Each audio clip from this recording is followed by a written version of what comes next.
Hello friends, कैसे हैं आप सब। आई होप कि आप अच्छे ही होंगे। स्वागत करता हूं आपका अपने YouTube channel top rank study में। हमारी जो श्रृंखला चल रही है महत्वपूर्ण वस्तुनिष्ठ क्वेश्चनों की, इस श्रृंखला को हम आगे बढ़ाते हुए आज का जो टॉपिक ले रहे हैं वह है सामाजिक और धार्मिक सुधार आंदोलन। आज का टॉपिक आपके लिए बहुत ही महत्वपूर्ण साबित होगा, क्योंकि यह टॉपिक आपको आपकी आगामी आने वाली परीक्षा में कम से कम 2 क्वेश्चन देके जाएगा। इसलिए मैंने आज के क्वेश्चनों पर बहुत ही विस्तृत चर्चा की है। आज का वीडियो जरूर लंबा होगा थोड़ा, लेकिन बहुत महत्वपूर्ण वीडियो है। आप इसको पूरा देखिएगा। इस वीडियो को ज़्यादा से ज़्यादा शेयर करें और लाइक करें। अगर आपने अभी तक चैनल को सब्सक्राइब नहीं किया तो चैनल को सब्सक्राइब करके बेल आइकन को प्रेस कर ले, जिससे कि आगे आने वाली वीडियो की नोटिफिकेशन आपको सबसे पहले मिलते रहें। बिना किसी देरी के हम चलते हैं आज के क्वेश्चनों पर।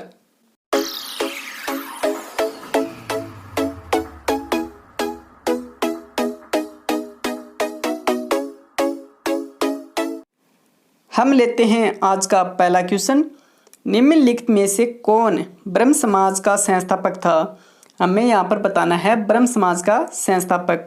ऑप्शन है राजा राम मोहन राय, केशव चंद्र सेन, महादेव गोविंद रानाडे, श्रीमती एनी बिसेंट। आप भी अपना उत्तर सिलेक्ट कीजिए और बताइए ब्रह्म समाज का संस्थापक कौन था। तो यहाँ पर जो उत्तर होगा वह होगा 1 नंबर ऑप्शन राजा राम मोहन राय। अगस्त 1828 ईस्वी में राय द्वारा कलकत्ता में ब्रह्म समाज की स्थापना की गई थी और इसका उद्देश्य था सामाजिक कुरीतियों का अंत करना एवं ईश्वर में एकता स्थापित करना था। राजा राम मोहन राय का जन्म 22 मई 1772 ईस्वी में बंगाल के राधापुर नामक एक गांव में हुआ था और इनको राजा की उपाधि अकबर द्वितीय ने दी थी। राजा राम मोहन राय को भारतीय पुनर्जागरण का पिता भी माना जाता है। आगे बढ़ते हैं, अगला क्वेश्चन देखते हैं। अगला क्वेश्चन ये रहा, रामकृष्ण मिशन की स्थापना किसने की थी। हमारा क्वेश्चन है रामकृष्ण मिशन की स्थापना किसने की थी। ऑप्शन है रामकृष्ण परमहंस, देवेंद्रनाथ टैगोर, स्वामी विवेकानंद, केशव चंद्र सेन।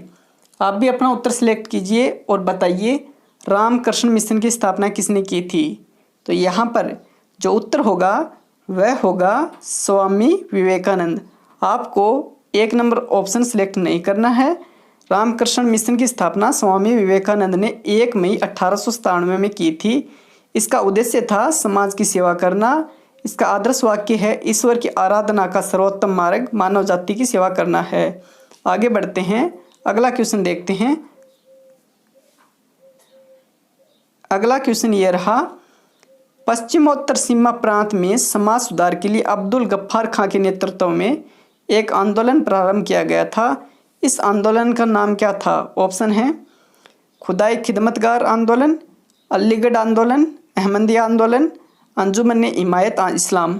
आप भी अपना उत्तर सेलेक्ट कीजिए और बताइए पश्चिमोत्तर सीमा प्रांत में समाज सुधार के लिए अब्दुल गफ्फार खां के नेतृत्व में एक आंदोलन प्रारंभ किया गया था।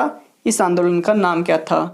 तो यहाँ पर जो सही उत्तर होगा वह होगा 1 नंबर ऑप्शन खुदाई खिदमतगार आंदोलन। आगे बढ़ते हैं, अगला क्वेश्चन देखते हैं। अगला क्वेश्चन है, निम्नलिखित में से कौन सा कथन सत्य है। इनमें से हमें बताना है कौन सा कथन सत्य है। पहला ऑप्शन है ब्रह्म समाज आंदोलन ने एकेश्वरवाद पर बल दिया। दूसरा है ब्रह्म समाज आंदोलन ने गुरु की महत्ता पर जोर दिया। तीसरा ऑप्शन है ब्रह्म समाज आंदोलन ने जाति व्यवस्था को मजबूत किया। और चौथा ऑप्शन है ब्रह्म समाज ने सती प्रथा का समर्थन किया। आप भी अपना उत्तर सेलेक्ट कीजिए, बताइए इनमें से कौन सा कथन सत्य है। तो यहाँ पर जो सही उत्तर होगा वह होगा 1 नंबर ऑप्शन ब्रह्म समाज आंदोलन ने एकेश्वरवाद पर बल दिया था। ब्रह्म समाज की स्थापना हमने पढ़ लिया है 1828 में राजा राम मोहन राय ने की थी कलकत्ता में। इसका उद्देश्य एकेश्वरवाद का प्रसार था। पहले इसका नाम ब्रह्म सभा था। आगे बढ़ते हैं, अगला क्वेश्चन देखते हैं। अगला क्वेश्चन है, सत्यार्थ प्रकाश किसकी रचना है। हमें बताना है सत्यार्थ प्रकाश किसकी रचना है। ऑप्शन है स्वामी विवेकानंद, स्वामी दयानंद सरस्वती, रामतीर्थ, विनोबा भावे। आप भी अपना उत्तर सेलेक्ट कर लिया होगा और यहाँ पर जो सही उत्तर होगा वह होगा B number option Swami Dayanand Saraswati ने सत्यार्थ प्रकाश की रचना की थी। दयानंद सरस्वती का जन्म 1824 ईस्वी में टंकारा गुजरात में हुआ था। इनके बचपन का नाम मूलशंकर था। इनके प्रारंभिक गुरु स्वामी पूर्णानंद थे और इन्होंने इनका नाम मूलशंकर से स्वामी दयानंद सरस्वती रखा था। आगे बढ़ते हैं, अगला क्वेश्चन देखते हैं। अगला क्वेश्चन है, सत्यशोधक समाज के संस्थापक थे। ऑप्शन है ज्योतिबा फुले, श्रीमती एनी बेसेंट, सरोजनी नायडू, नारायण गुरु। आप भी अपना उत्तर सिलेक्ट कीजिए और बताइए सत्यशोधक समाज के संस्थापक कौन थे। और यहाँ पर जो सही उत्तर होगा वह होगा 1 नंबर ऑप्शन ज्योतिबा फुले। ज्योतिबा फुले ने 1873 ईस्वी में सत्यशोधक समाज की स्थापना की थी। फुले का जन्म 1827 ईस्वी में पुणे में हुआ था एवं इन्होंने महाराष्ट्र में निम्न जातियों के समर्थन व समाज में ब्राह्मण प्रभुत्व के विरोध में आंदोलन चलाया था। 1872 ईस्वी में इन्होंने गुलामगिरी पुस्तक लिखी थी और 1888 में महात्मा की उपाधि धारण की थी। आगे बढ़ते हैं, अगला क्वेश्चन देखते हैं। अगला क्वेश्चन है, 20वीं सदी में केरल के दलितों के उत्थान के लिए किसने काम किया। हमें बताना है 20वीं सदी में केरल के दलितों के उत्थान के लिए किसने काम किया था। ऑप्शन है नारायण गुरु, कोडुकुरी वीरशैलिगम, सी एन अन्नादुरे, सी राजू। आप भी अपना उत्तर सिलेक्ट कीजिए और बताइए 20वीं सदी में केरल के दलितों के उत्थान के लिए किसने काम किया था। यहाँ पर जो सही उत्तर होगा वह होगा 1 नंबर ऑप्शन नारायण गुरु। आगे बढ़ते हैं, अगला क्वेश्चन देखते हैं। अगला क्वेश्चन है, महाराष्ट्र का सुकरात किसे कहा जाता है। हमें बताना है महाराष्ट्र का सुकरात किसे कहा जाता है।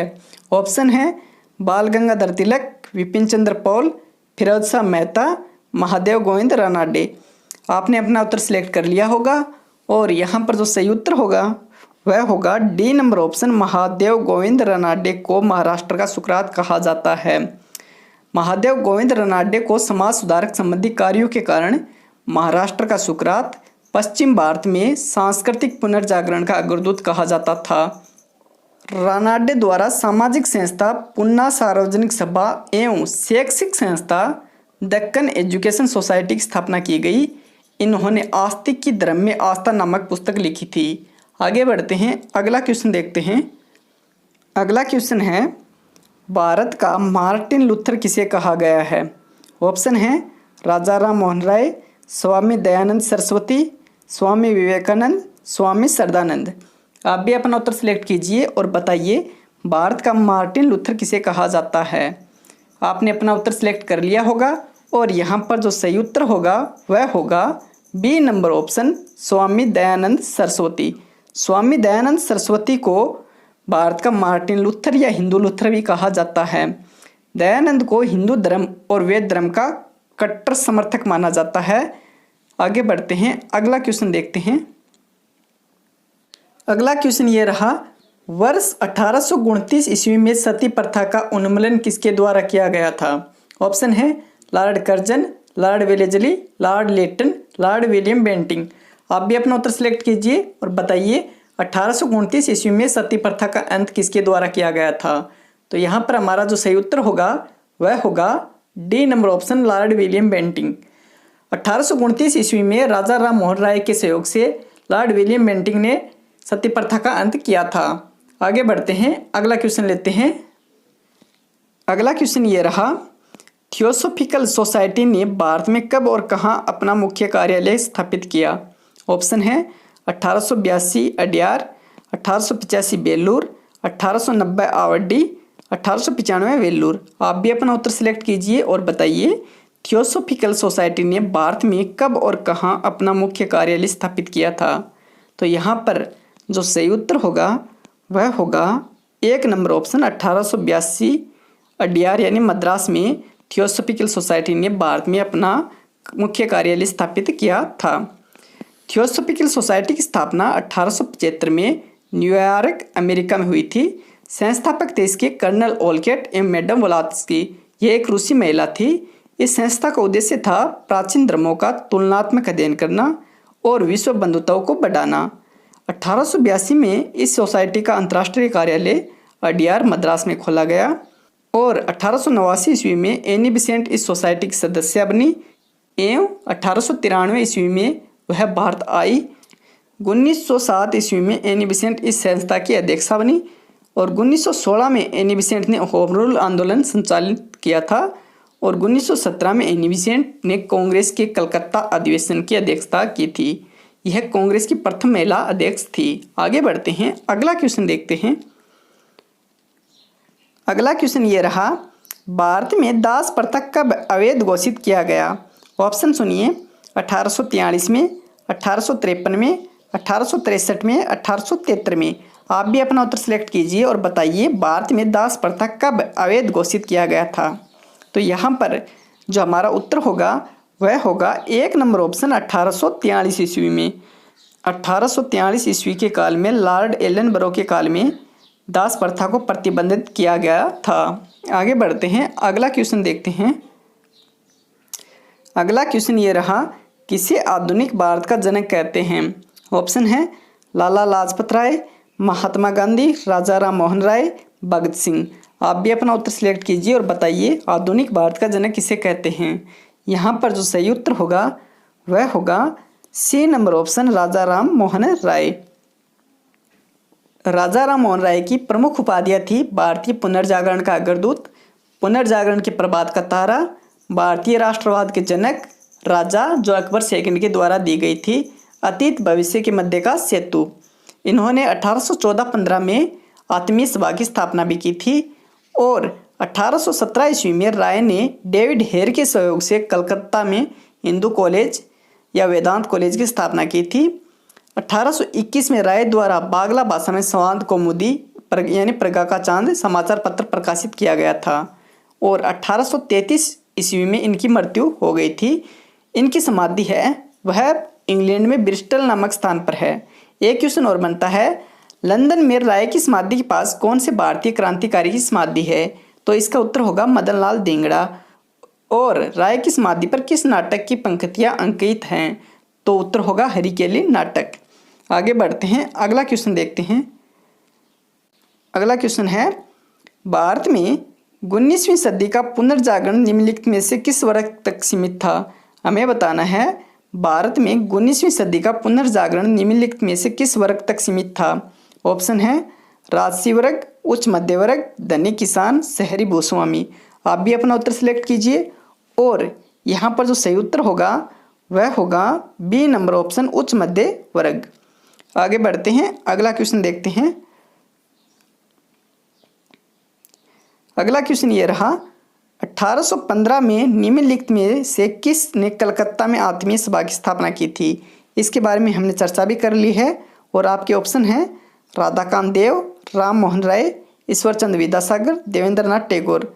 आप भी अपना उत्तर सिलेक्ट कीजिए और बताइए 1815 ईस्वी में आत्मीय सभा की स्थापना किसने की थी?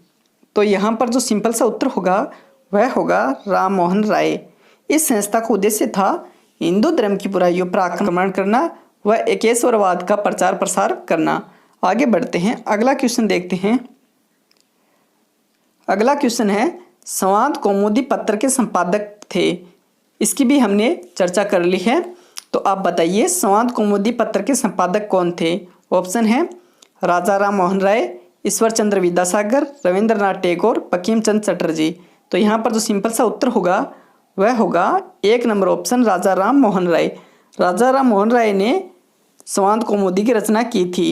1821 में राय द्वारा बांग्ला भाषा में संवाद कौमुदी यानी प्रगा का चांद समाचार पत्र प्रकाशित किया था, जो किसी भारतीय द्वारा भारतीय भाषा में प्रकाशित प्रथम भारतीय समाचार पत्र था। 1822 ईस्वी में राय द्वारा फारसी भाषा में मिरातुल अखबार यानी बुद्धि दर्पण समाचार पत्र प्रकाशित किया था। आगे बढ़ते हैं, अगला क्वेश्चन देखते हैं।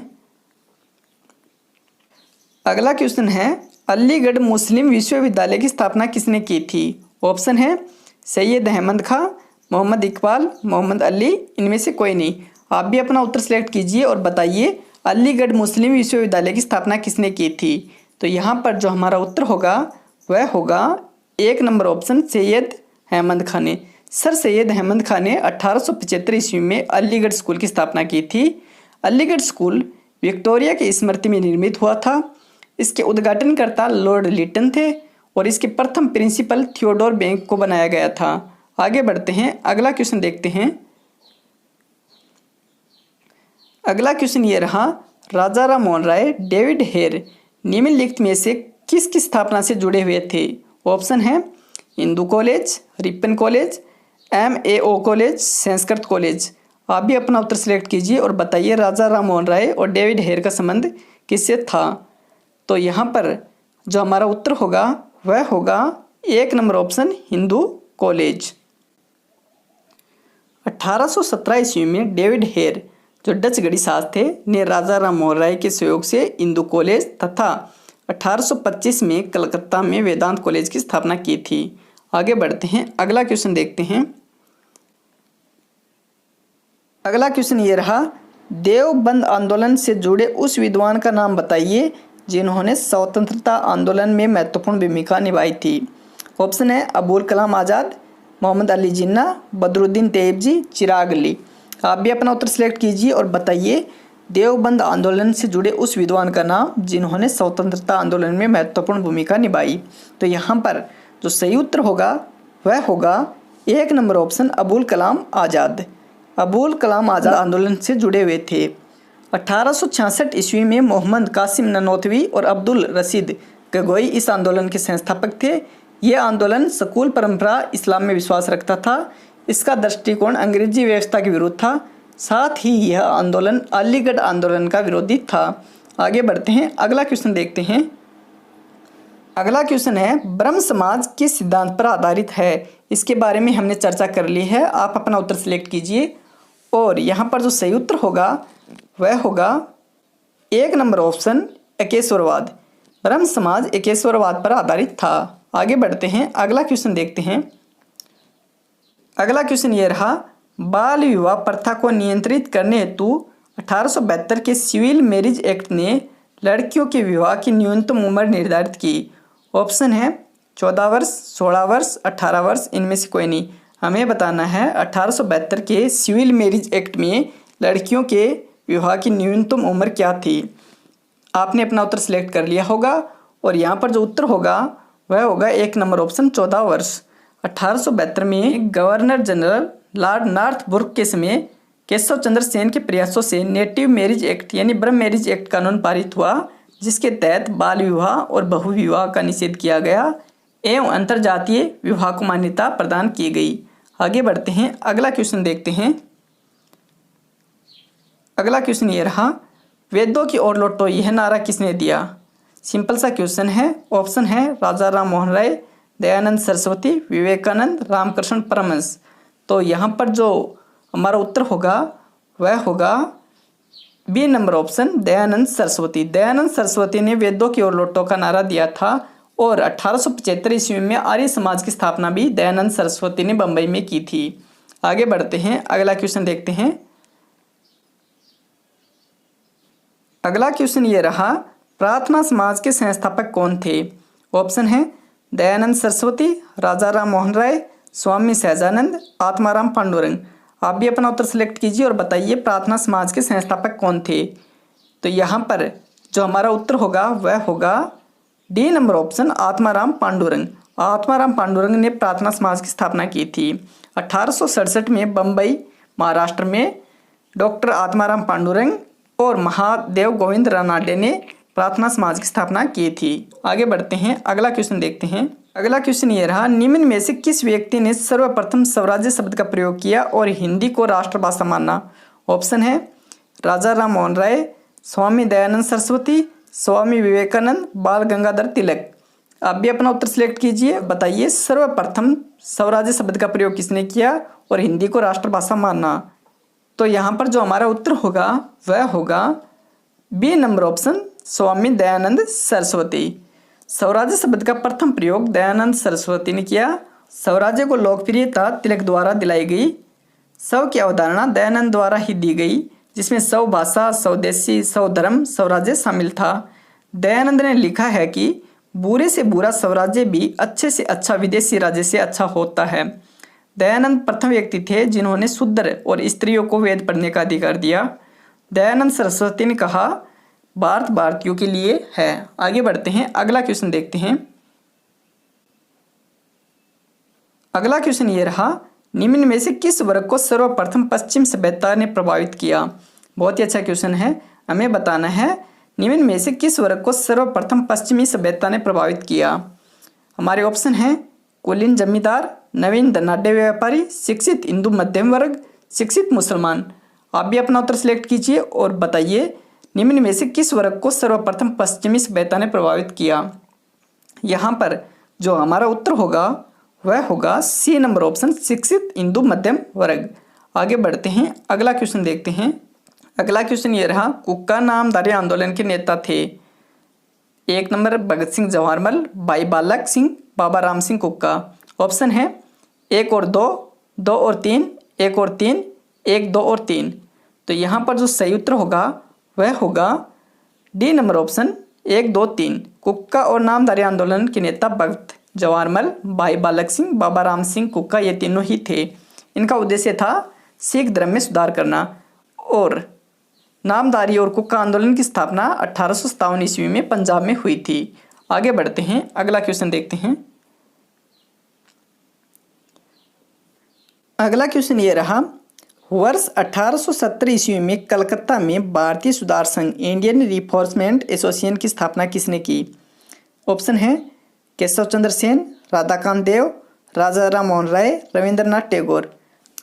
आप भी अपना उत्तर सिलेक्ट कीजिए और बताइए वर्ष 1870 ईस्वी में कलकत्ता में भारतीय सुधार संघ यानी इंडियन रिफॉर्म एसोसिएशन की स्थापना किसने की। तो यहाँ पर सही उत्तर होगा वह होगा 1 नंबर ऑप्शन, केशव चंद्र सेन। केशव चंद्र सेन ने 1870 ईस्वी में कलकत्ता में भारतीय सुधार संघ की स्थापना की थी। आगे बढ़ते हैं, अगला क्वेश्चन देखते हैं। अगला क्वेश्चन है, किस धर्म सुधारक की मृत्यु ग्रेट ब्रिटेन की बेस्टेल में हुई थी। इसकी चर्चा हमने कर भी ली है और हमारे ऑप्शन है राजा राम मोहन राय, विवेकानंद, ईश्वरचंद विद्यासागर और यहाँ पर है दयानंद सरस्वती। आप भी अपना उत्तर सिलेक्ट कीजिए और बताइए कि किस धर्म सुधारक की मृत्यु ग्रेट ब्रिटेन के ब्रिस्टल नामक स्थान पर हुई थी। तो यहाँ पर जो हमारा उत्तर होगा वह होगा राजा राम मोहन राय। राजा राम मोहन राय की मृत्यु ग्रेट ब्रिटेन के ब्रिस्टल में हुई थी और इनकी समाधि के पास भारतीय क्रांतिकारी मदन लाल धिंगड़ा की भी समाधि है और इनकी समाधि पर हरिकेल नाटक की पंक्तियां भी लिखी गई हैं। आगे बढ़ते हैं, अगला क्वेश्चन देखते हैं। अगला क्वेश्चन है, एनी बेसेंट भारतीय राष्ट्रीय कांग्रेस की अध्यक्षा कब बनी। ऑप्शन है 1914 में, 1915 में, 1916 में, 1917 में। इसके बारे में भी हमने चर्चा कर ली है और यहाँ पर जो उत्तर होगा वह होगा 1917 में।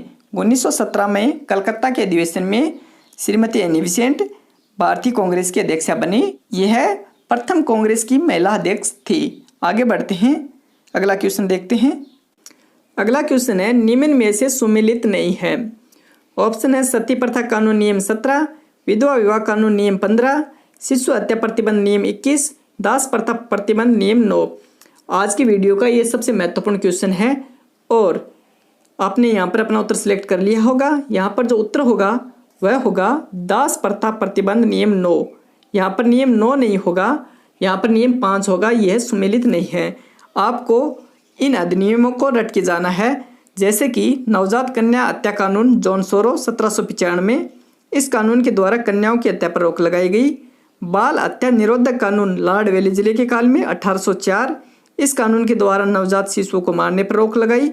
और सती प्रथा निषेध कानून विलियम बेंटिक के काल में 1829 में। इसके द्वारा सती प्रथा पर कानूनी रोक लगाकर इसे हत्या माना गया।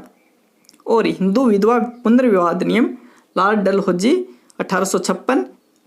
इस अधिनियम के द्वारा विधवा विवाह को कानूनी मान्यता दी गई। सम्मति आयु अधिनियम लेस्डाउन 1891 में 12 वर्ष से कम आयु के बालकों के विवाह पर रोक लगाई। और शारदा एक्ट लॉर्ड इरविन 1929।